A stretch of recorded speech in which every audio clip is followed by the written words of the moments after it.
Boys can do a lot of things, but they definitely cannot wear pink. At least that's one of the artificial gender stereotypes that we've set up. And if you're anywhere near my age or in my generation, I bet you're gonna remember this. Has anyone seen my shirt? It's a button down, like a faded salmon color. You mean your pink shirt?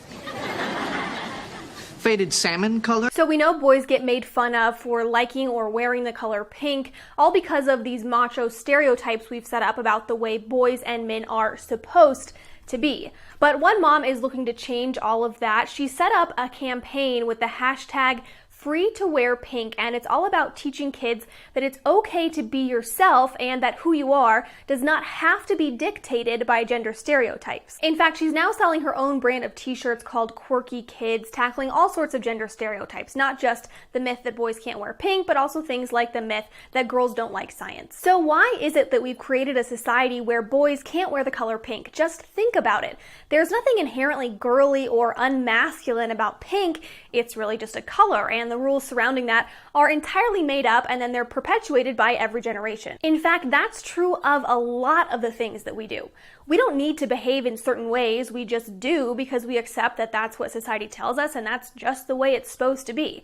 If you take a look at how many things you're doing, not because you actually want to do them, but just because societal norms tell you that that's what you should do, you might be surprised and you might start to have a little bit of an identity crisis because you might think, who am I? Do I really like these things, or do I just think I do because of everything that society has imposed on me? But that's getting off on a little bit of another topic. Now, it wasn't always the case that boys wore blue and girls wore pink, or even that only girls wore dresses. Take a look at these two portraits from the late 1700s by Thomas Gainsborough, one called the Blue Boy, the other called the Pink Boy, but they're both boys, even though one's in blue and one's in pink. Or take a look at this picture of a child with long hair wearing a frilly dress.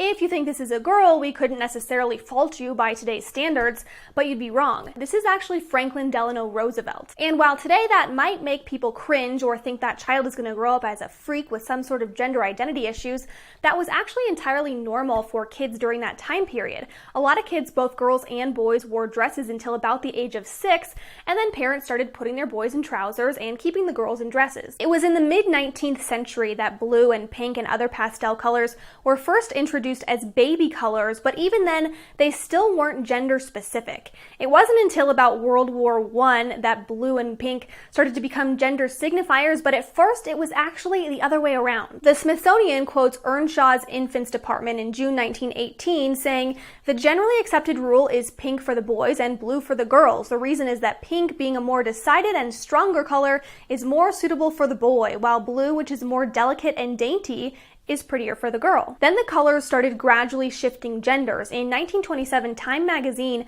published a chart of sex-appropriate colors for boys and girls. But guess who made up all those rules? It was major stores in the United States. So eventually we all became victims of a huge marketing scheme that affects societal and gender norms to this day. So why do we fall prey to this sort of thing so easily? Ever since we're born and the doctor and our parents get one look at our genitalia, we're automatically shoved into a stereotype about what we should look like, how we should behave, what we should like, and who we should be.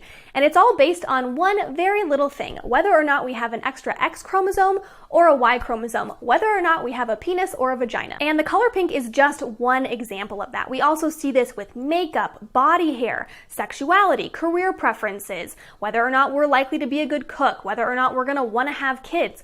All of these things are assumed about us, and it permeates every aspect of our entire lives, and most of the time, we're not even doing it consciously. So that's why things like the Free to Wear Pink campaign, however controversial they may be, are so important, because it's not just about the decision whether or not we're going to wear pink. It's about reminding ourselves that we need to stop and look around and figure out why we're really acting the way we are. Because if we don't do that, then we're never truly free to be ourselves. We'll just continue to be the social archetypes of all the influences around us. So let me know in the comment section down below what you think about the Free to Wear Pink campaign, and also let me know if this has made you stop and take a look at how else you might be behaving and some other things you might be doing that you're not even really necessarily doing by conscious choice, but you're just doing because you've been shoved into that social archetype ever since you were born.